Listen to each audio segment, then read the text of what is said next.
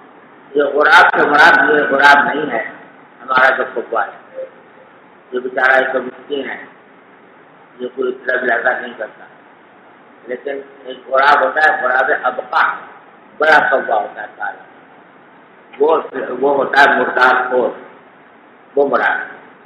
جی بسم الله الرحمن الرحيم. وبالسند المتصل منا إلى الإمام الهمام الحافظ الحجة أمير المؤمنين في الحديث أبي عبد الله محمد بن إسماعيل البخاري رحمه الله تعالى عليه ومتعنا بعلومه وفيوزه وبركاته آمين.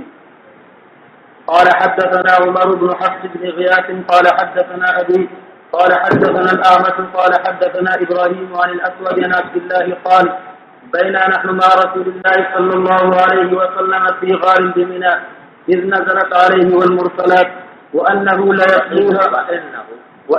ليتلوها وإني لأتلقاها من فيه وإن فاه لرطب بها إذ وثبت علينا حية فقال النبي صلى الله عليه وسلم اقتلوها فابتدرناها فذهبت فقال النبي صلى الله عليه وسلم بقيت شركم كما بقيتم شرها. قال أبو عبد الله إنما أردنا بهذا أن منا من الحرم وأنهم لم يروا بقتل الحية بأسا. یہ حضرت عبداللہ بن مسعود رضی اللہ عنہ روایت کرتے ہیں کہ اس دوران ہم رسول اللہ صلی اللہ علیہ وسلم کے ساتھ تھے ایک غار میں جو مینا میں واقع تھا. اس وقت آپ پر یہ آیت ہے کہ یہ سورۃ نازل ہوئی بالمرسلات والرحمن وَإِنَّهُ لَيَتْلُوهَا، آپ اس کی تلاوت فرما رہے تھے وَإِنِّي لَأَتَلَقَّاهَا مِنْ فِيهِ، اور میں اس کو سیکھ رہا تھا آپ کے دہان مبارک سے. وَإِنَّ فَاهُ لَرَطْبٌ بِهَا، اور آپ کا دہان مبارک اس سورت سے تر تھا، یعنی ابھی آپ اس کی تلاوت کر رہے تھے. اذ وثبت علینا حیہ، اس میں ایک سانپ ہم پر ٹوٹ پڑا تو نبی کریم صلی اللہ علیہ وسلم نے فرمایا کہ اقتلوها، اس کو قتل کر دو. فابتدرناها، تو ہم اس کی طرف لپتے فذهبت، تو وہ غائب ہو گیا. تو نبی کریم صلی اللہ علیہ وسلم نے فرمایا کہ بقیت شرکم کما بقیتم شرا، کہ یہ تمہارے شر سے وہ محفوظ ہو گئی اور تم اس کے شر سے محفوظ ہو گئے. غائب ہو گیا، تم اس کو مارتے تو اس کے لیے شر ہوتا، وہ تمہیں کاٹتا تو تمہارے لیے شر ہوتا، دونوں سے اللہ نے بچا دیا. امام بخاری کہتے ہیں کہ اس حدیث کو ہم لا کر یہ کہنا چاہتے ہیں انما عرضنا بهذا ان منا من الحرم، کہ یہ واقعہ منا کا ہے، منا حرم میں ہے. وَإِنَّهُمْ لَمْ يَرَوْا بِقَتْلِ الْحَيَّةِ بَأْسًا، اور اس میں حضور نے سانپ کو مارنے کے اندر کوئی حرج نہیں سمجھا. تو معلوم ہوا کہ حدود حرم میں سانپ کو مارنا بھی جائز ہے. جی وبه قال حدثنا إسماعيل قال حدثنا مالك عن ابن شهاب عن عروة بن الزبير عن عائشة زوج النبي صلى الله عليه وسلم أن رسول الله صلى الله عليه وسلم قال للوزغ كويسكم ولم أسمعه أمر بقتله. یہ دونوں یہ بھی حدیث لائے ہیں جس میں وزغ یعنی چھپکلی کو کہا ہے کہ یہ کویسک ہے، لیکن حضرت عائشہ فرماتی ہیں کہ مجھے یاد نہیں ہے کہ حضور نے قتل کرنے کا حکم دیا ہو، تو لیکن کویسک فرمایا ہے. تو لیکن دوسری روایت سے معلوم ہوتا ہے کہ حضور نے قتل کرنے کا حکم بھی دیا ہے چھپکلی کو. امام بخاری جو یہاں پر لا رہا ہے اس سے بظاہر ان کا مقصد جو ہے حنفیہ کے مذہب کی تائید ہے کہ جو علت ہے ان جانوروں کو قتل کرنے کی وہ ابتدا بالعزا. تو جس طرح سانپ موذی ہے تو یہ چھپکلی بھی موذی ہے، اس کو قتل کرنے کا آپ نے حکم دیا تو معلومات تمام موذیات کو قتل کیا جا سکتا ہے. جی باب لا يوجد شجر الحرم. وقال ابن عباس عن النبي صلى الله عليه وسلم لا يوجد الشوك. وبه قال حدثنا قتيبة قال حدثنا الليث عن سعيد بن أبي سعيد المخبري عن أبي شريح العدوي أنه قال لعمرو بن سعيد وهو يبعث البعوث إلى مكة إذن لي أيها الأمير أحدثك قولا قام به رسول الله صلى الله عليه وسلم الغداء من يوم الفتح فسمعته أذناي ورآه قلبي وأبصرته عيناي حين تكلم به أنه حمد الله واثنى عليه ثم قال إن مكة حرمها الله ولم يحرمها الناس فلا يحل لامرئ يؤمن بالله واليوم الآخر أن يسفك بها دما ولا يعضد بها شجرة فإن أحد ترخص لقتال رسول الله صلى الله عليه وسلم فقولوا له إن الله أذن لرسوله ولم يأذن لكم وإنما أذن لي ساعة من نهار وقد عادت حرمتها اليوم كحرمتها بالأمس وليبلغ الشاهد الغائب. فقيل لأبي شريح ما قال لك عم؟ قال أنا أعلم بذلك منك يا أبا شريح إن الحرم لا يعيد عاسيا ولا فارا بدم ولا فارا بخربة. قال أبو عبد الله خربة بلية. باب لا ينصر صيد الحرم.